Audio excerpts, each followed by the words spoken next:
Noong July 1989 ay may dalawang lalaking nai-report na nawawala sa isa sa mga national park sa Japan na tinatawag na Daisetsu-san National Park, na kung tawagin pa nga yung lugar na to ay Playground of the Gods dahil yung mga bundok dito ay matataas at umaabot ito sa mga ulap sa langit. Ang pinakamataas na bundok dito ay ang Mount Asahidake na siyang palaging pinupuntahan ng mga tao para tanawin yung kabuuan ng national park. Ang kaso nga lang, yung ilan sa mga taong umakyat sa bundok na yon ay hindi na nakabalik.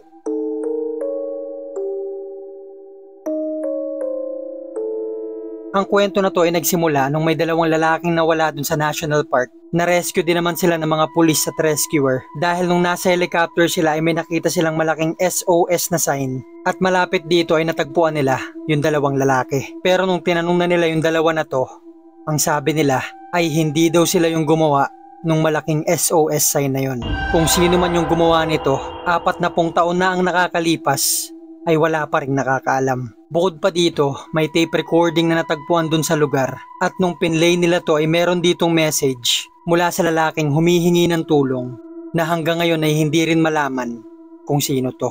Kayo na bahala mag-iwan ng teorya nyo sa comment section matapos yung panoorin tong video dahil sa kwento na to ay maraming tanong na nabuo. Ito ay sinasabing isa sa mga misteryo sa kabundukan ng Japan. At kung kagaya kitang mahilig sa mga ganitong uri ng content, mga horror, mystery, mga solved at unsolved cases, ay ilike mo na tong video na to and don't forget to subscribe. Simulan na natin ang kwento.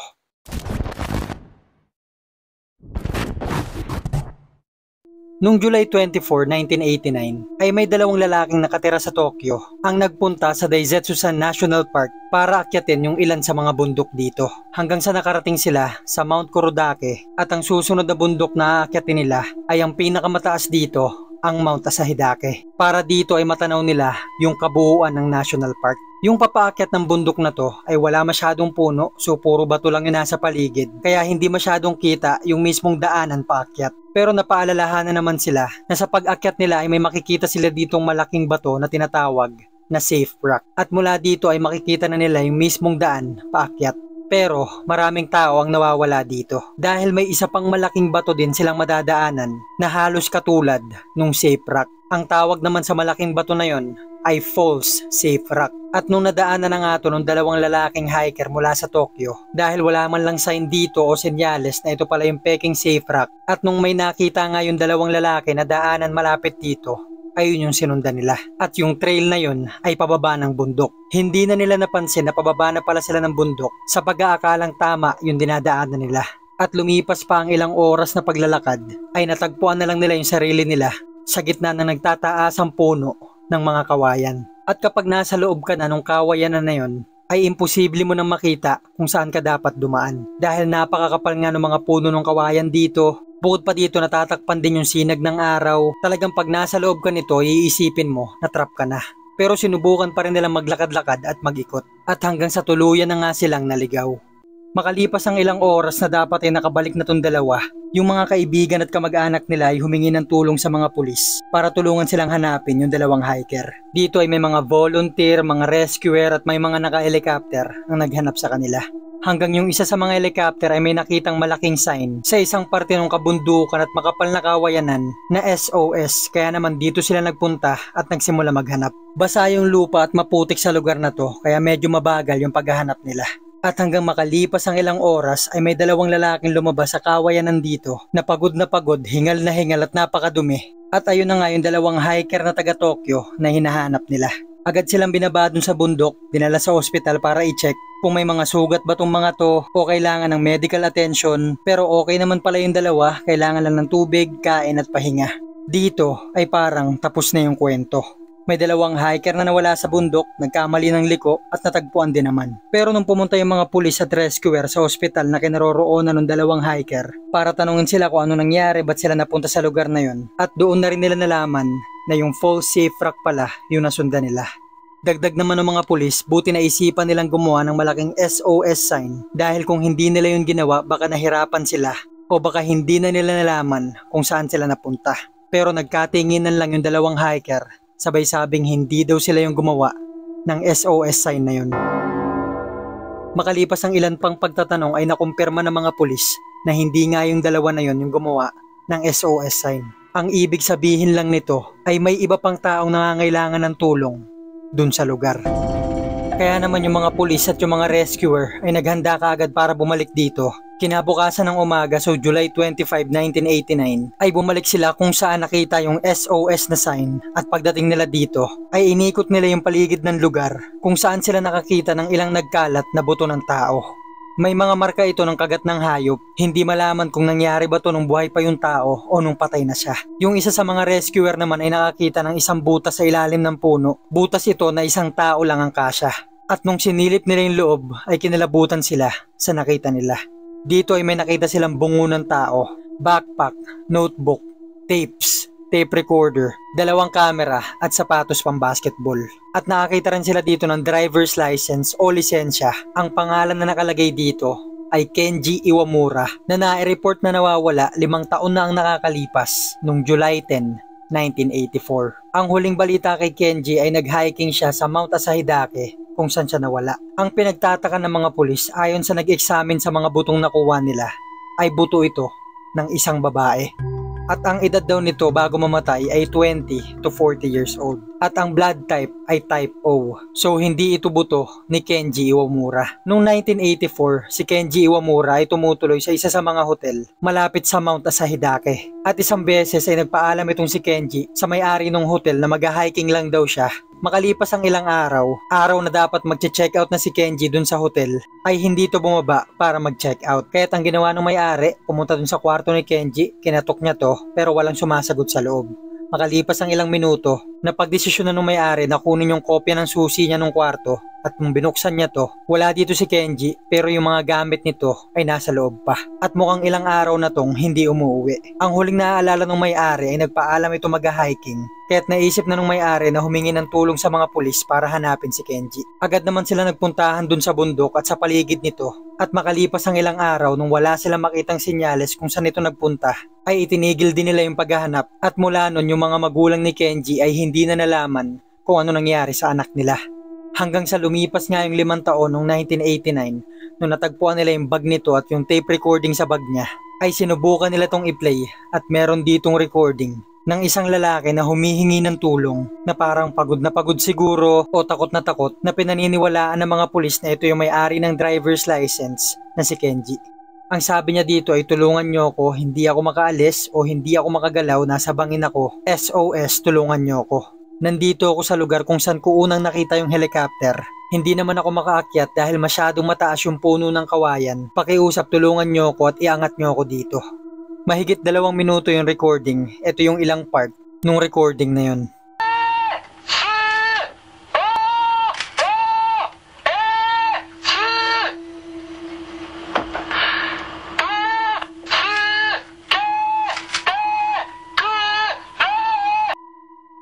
Matapos nilang marinig to, ayon na din mismo dun sa tape recording na sinabi dito ni Kenji na SOS at yung backpack nito ay natagpuan malapit dun sa SOS na sign, ay mukhang si Kenji yung gumawa nung SOS sign na yun. At mukhang nangyari nga yun nung 1984, parehong taon kung kailan nga siya nawala.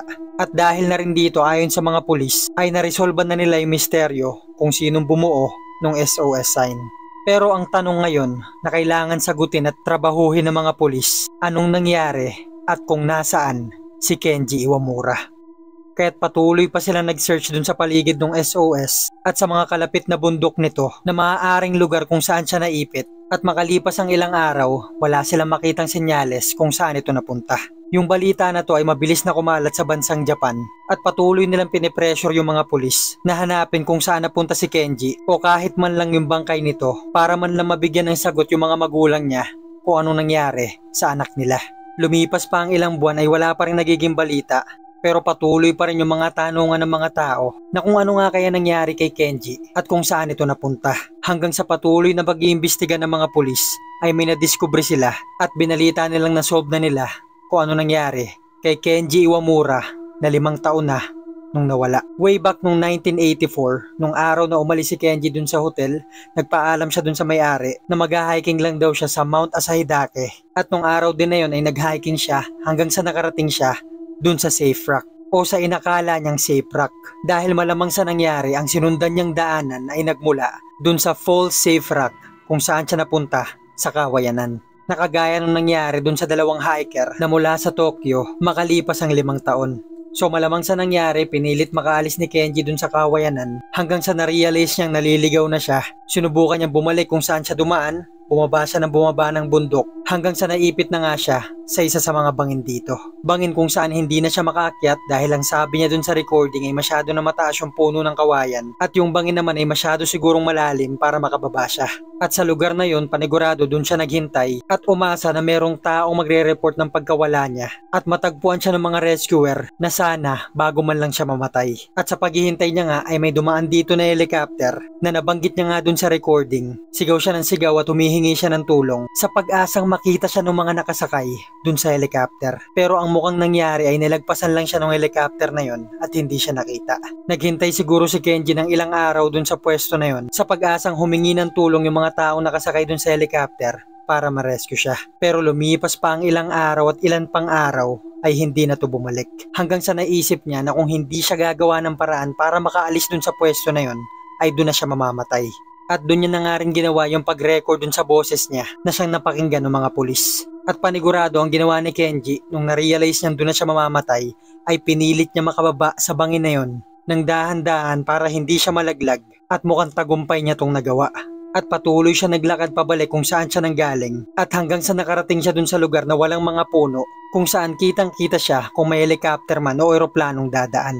At dito na nga siya pumutol ng mga puno at binuo yung SOS na message para kung may dumaamang helicopter ay ma-rescue na siya na mukhang hindi nga nangyari. Hanggang sa lumipas na nga yung mga taon noong 1989 kung saan nawala dito yung dalawang hiker na taga Tokyo, natagpuan yung SOS sign na rescue yung dalawang hiker at natagpuan yung mga gamit ni Kenji.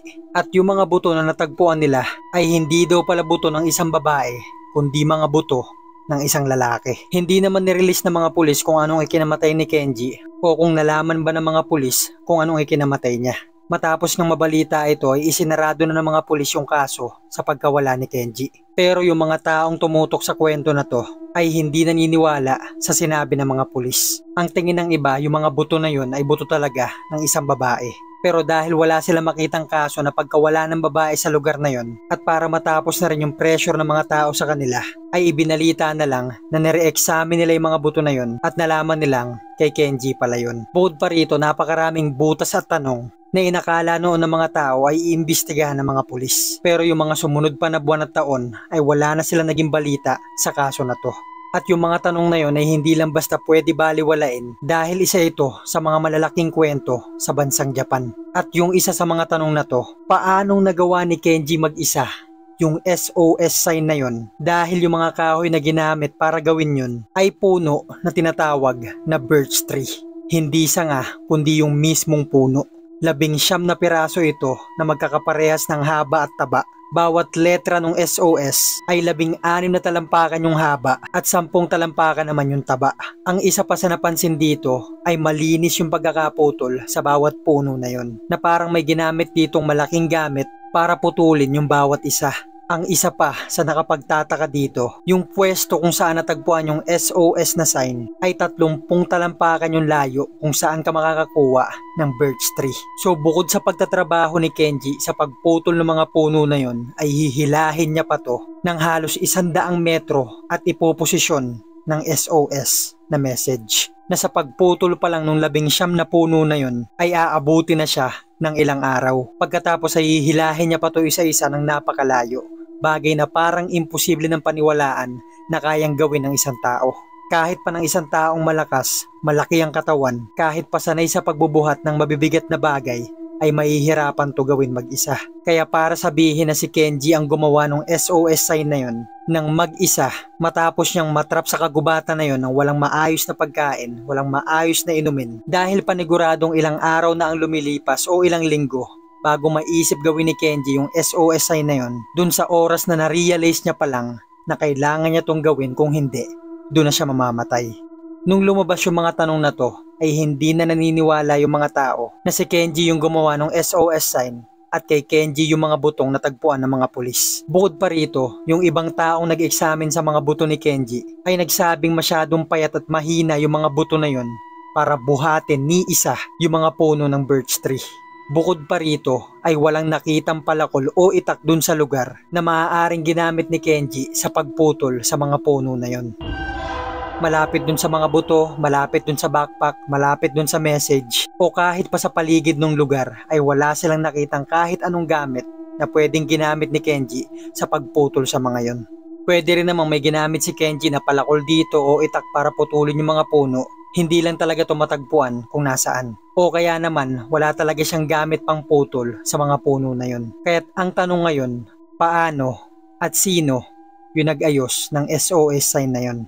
Pwede rin naman may mga tao nang matagal nang pumutol ng mga puno na yun, natuyo, gumaan, na siyang ginamit ni Kenji sa paggawa ng SOS. Pero ayon sa mga taong nakatira dun sa lugar, ay walang taong pumupunta sa lugar na yun. At nung hindi nga masagot ng mga pulis yung mga tanong na to, nagkaroon na ng kanya-kanyang opinyon yung mga tao kung ano talagang nangyari. Ang pinakasumikat na teorya ay hindi talaga mag-isa si Kenji dun sa lugar, kundi meron siya nakasama. At dito may papaliwanag kung paano naputol yung 19 na puno na yon at nagawa yung SOS message. Tandaan pa natin, sabi ng mga pulis, nung unang beses nilang inexamine yung mga butong nakuha nila ay buto ito ng isang babae na nasa 20 to 40 years old. Pero binago nila to na kay Kenji daw yung mga buto na yon nung wala silang maisagot sa mga tao. Dito ay lalo silang pinukol ng mga tanong at dahil wala nga silang masagot sa media at sa mga tao ay nagmukha silang tamad at masama sa mata ng mga to. At nag-announce yung mga pulis na re-examine daw ulit nila yung mga buto at nakumpirma nga nila na buto ito ng isang lalaki at ang blood type ay type A na pareho namang blood type ni Kenji. Pero gaya ng mga inaasahan, hindi na to pinaniwalaan ng mga tao. Ginawa lang to ng mga pulis para makatakas sa mga tanong. Na ang totoo, yung mga buto na yun ay buto talaga ng isang babae at yung katawan ni Kenji ay nandun pa rin sa lugar na yun at hindi pa natatagpuan. At maaaring yung babae na yun na hindi makilala ay siyang nakatulong ni Kenji sa pagsasaayos ng mga puno. Pero maaaring hindi na natin tumalaman dahil hindi na nga nag-iimbestiga yung mga pulis dahil kinonsidera na to na close case. Pero ang isa sa pinaka nakakakilabot sa lahat na nadiskubre ng mga tao, ng media, maging ng mga pulis, nung pinakinggan na ng magulang ni Kenji yung tape recording na yon, yung mahigit sa 2 minutong may lalaking sumisigaw, humihingi ng tulong. Matapos nila tong pakinggan, ang sabi ng mga to, hindi namin alam kung kanino yung boses na yan dahil hindi yan boses ng anak naming si Kenji. So ang tanong ngayon, saan napunta at anong nangyari kay Kenji at kung sino yung lalaki na yon na gumamit at nasa likod ng tape recording na yon. Basta't ang alam lang natin, kung sino man yung bumuo ng SOS message na yon ay nagligtas ito ng buhay ng 2 hiker na mula sa Tokyo na naligaw sa lugar na yon. Ngayon ay meron na tayong ibang idea kung bakit tinatawag yung lugar na yon na Playground of the Gods. At dito na nga natatapos yung misteryosong kwento na to. Sana mag-iwan kayo ng mga teorya sa comment section at magkita-kita na lang tayo sa susunod na kwento. Kung bago ka sa channel na to ay huwag kalimutan mag-subscribe at i-check ang notification bell para ma-notify kayo sa mga susunod ko pang kwento.